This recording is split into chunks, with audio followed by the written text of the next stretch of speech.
Good evening from New York. I'm Chris Hayes. In the wake of Tucker Carlson's attempt to deceive his viewers about what really happened on January 6th, the stuff that we all saw with our own eyes live in real time, we also now have a trove of new documents related to Fox's other massive and destructive deception. That would be Donald Trump's big lie. These are some, not all, the newly released exhibits in Dominion Voting Systems defamation lawsuit against Fox News. Now, Dominion has been, through its legal filings in this case, revealing all sorts of evidence showing that all kinds of folks inside Fox, the hosts, the management, knew they were broadcasting lies to their audience in the wake of the 2020 election, but they did it anyway and continue to do it to keep their viewers and their shareholders happy. Now, of course, patient zero of the big lie that Fox spread far and wide was Donald Trump. But to the extent there was some initial actual source, some plausible origin of the "it was stolen, it was rigged" lie, it turns out it was just one apparently disturbed person. And we now have a copy of the email. This is the email that Sidney Powell, that's the Trump lawyer who is largely responsible for spreading election conspiracy theories, forwarded to Fox host Maria Bartiromo. This was written by a person who goes by the name Mars, and it's long. I won't read all of it to you, but this person claims that they can, quote, "time travel in a semi-conscious state. When I'm awake, I see what others don't see and hear what others don't hear. The wind," capitalized, "tells me I'm a ghost, but I don't believe it." Now, Mars goes on to make outlandish claims about Dominion voting machines in particular. I'll quote a little bit here. "A piece of code was inserted such that once ballots were fed into the database for tabulation, up to 3% of votes for Mr. Trump would automatically switch to Mr. Biden. This was capped at 3% because it was supposedly determined that anything higher than that would raise suspicions. That 3% would be enough to tip a tight race." They also throw in a deranged story about Supreme Court Justice Antonin Scalia, saying that, and again I quote here, "he was purposefully killed at the annual Bohemia Grove camp, a club for members of the mega group, during a week-long human hunting expedition." Now, I got to say, in journalism, you get stuff like this all the time, and people will track you down. They'll send you letters or emails with this kind of thing, and you learn to basically disregard it. And that brings me to one of the many thoughts I have on this whole thing. Now, it is hard to decide which kind of reaction to this is worse. Now, there are people, and we see from the evidence in this suit, within Fox News with enough functioning, baseline cognitive and critical faculties to be able to tell the person who talks to the wind and can time travel may not be the most credible source for such a wild accusation, but still decided to go along with it anyway because that is what their audience wanted to hear. That's one category. That includes people like Fox host Tucker Carlson and News Corporation Chairman Rupert Murdoch. And then there are those who apparently bought it, like earnestly. Maria Bartiromo, host of a morning show on Fox Business and Fox News, seems to be in that latter category. She was one of Fox's biggest promoters of the big lie. And I have to say, credit where due, I guess. Based on this new evidence, she wasn't lying. It wasn't in bad faith. Apparently, she truly believed it. In a text conversation with former Trump advisor and podcast host Steve Bannon on November 10th, 2020, Bartiromo wrote, quote, "OMG, I'm so depressed, I can't take it. I want to see massive fraud exposed. Will he be able to turn this around? I told my team we are not allowed to say Pres-elect at all." Bannon replies, 71 million voters will never accept Biden.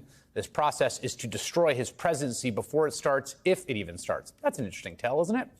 Bartiromo writes, "But I'm scared and sad." Well, sometimes we all are. And Bannon replies, "You are our fighter. Enough with the sad, we need you." The real key to this whole story, to all of it, and again, we're just going through the hundreds of pages of documents right now in real time, I think is revealed by this exchange. It's Maria Bartiromo's producer, and it's a text exchange on November 29th. The producer writes to Bartiromo, quote, "To be honest, our audience doesn't want to hear about a peaceful transition." Aha. This is basically the Rosetta Stone that translates why Fox did what it did. Because that producer who wrote that is 100% correct. The viewers did not want Fox to tell them the truth, that Donald Trump lost the election. Maria Bartiromo understood that, as did Rupert Murdoch, Fox CEO Suzanne Scott, all the other hosts from Sean Hannity to Tucker Carlson, Laura Ingraham. Their audience did not want to hear about, and I quote again, a peaceful transition of power to Joe Biden. And so Fox made sure they didn't hear about it. And guess what? we didn't get a peaceful transition for the first time since Fort Sumter. David Folkenflik is an NPR News media correspondent, author of Murdoch's World, the last of the old media empires. Katie Fallow is a senior attorney at Columbia University's Knight First Amendment Institute, also successfully sued Donald Trump for blocking his critics on Twitter, and both join me now. David, let me start with you. I mean, we are processing this in real time. I'm wondering if there's anything here that's jumping out to you. Well, I think on a couple levels. I think that, one of the ways in which Fox has made its name over the past 27 years, say, since its founding in 1996, is by wearing its contempt for the mainstream media on its sleeve and saying, we're with you. They're against us. They're against you. We're in this together. But if you read these private exchanges between Laura Ingraham and Sean Hannity and Tucker Carlson, they look as the journalists at Fox News, the Fox News channel, as almost though it's a completely different enterprise. Laura Ingraham talks about how she is angry, how she can't begin to convey her anger at the news side for calling Arizona for Joe Biden on election night, thus seemingly perhaps putting the election out of then President Trump's reach, and also for their reporting to continue to undermine the claims being made by the president's surrogates and advocates and champions, even on their own network and sometimes on their own shows. They see this as a divide, the height of arrogance. Arnon Mishkin, the head of the new decision desk, but also Leland Vitter at a later point, Chris Wallace. They're attacking their own journalists. It is a civil war occurring behind the scenes at Fox News. That was interesting. I was struck, too, by Maria Bartiromo. Fox News made a big deal in legal briefs filed earlier today saying, look, we have this new things that it took a new technical review of Maria's private personal emails and computers to find these exchanges. But with Tony Fratto at that time, a spokesman for Dominion handling the crisis that was emerging as Fox helped to amplify these conspiracy theories and lies about Dominion participating in some sort of election fraud. She said, do you want your CEO to come aboard?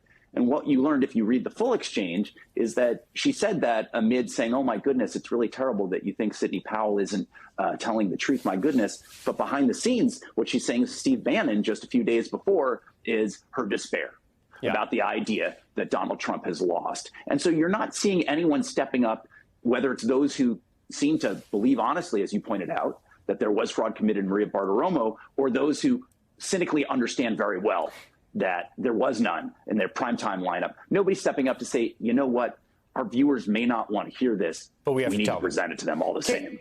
Katie, there's a legal theory here that's interesting to me, and it's rare in these cases, right? So someone says something about you don't like, you sue them for defamation, right? The standard is what is called actual malice. We can get into why it's that and what that is.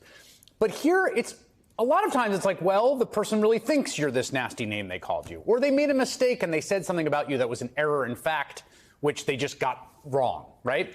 Here it's the evidence of knowing behind the scenes all of this stuff about how nuts Sidney Powell is. I mean, this to me really stands out to me.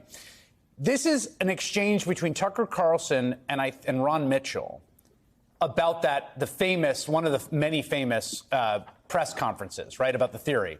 This press conference has gotten bananas. I keep hearing that. So bad, I really want to ignore it. Sidney Powell and Rudy are effing liars. Entirely possible, after redacted. And then, by my count so far, the election was stolen by a coalition of Soros, Nicolas Maduro, various software companies, and small-time gangsters. They're having the same reaction internally to the lies that anyone with a functioning critical faculties was having. Yeah, I think that's exactly right. In this latest batch of documents, some of which have been covered before, you see further evidence of this behind-the-scenes discussion among Fox News hosts and executives and producers saying that they didn't believe the claims of Sidney Powell and Rudy Giuliani, and yet they continued to air them for weeks and to give them an essentially uncritical platform. And Dominion has really assembled an impressively and unusually strong amount of evidence demonstrating that at the time that Fox was airing the claims of Rudy Giuliani and Sidney Powell and others, it knew that those statements were false and thus had actual malice, as you mentioned, under the Supreme Court's decision in New York Times versus Sullivan.